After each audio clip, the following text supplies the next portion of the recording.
Poñémonos por detrás no marcador nun desaxuste noso, despois comezamos a xogar como deberíamos dende o primeiro momento.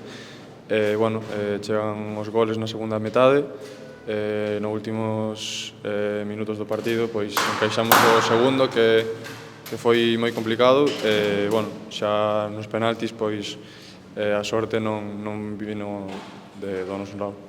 Sí, o bo de ter tres competicións é que o sábado xa temos outro partido, centrarnos no Oviedo, descansar estes 2 días, preparar o Oviedo, que vai ser outro rival moi complicado, iremos ali a ganar. Primeiro darlle as grazas a todos os que se desplazaron hoxe ata aquí, darlle as grazas, unha pena o resultado. Despois, o sábado, sí que andan dicindo que vai moita xente, entonces que nos animen como fan en Balaídos, que notamos sempre a súa forza, intentaremos darlle unha vitoria.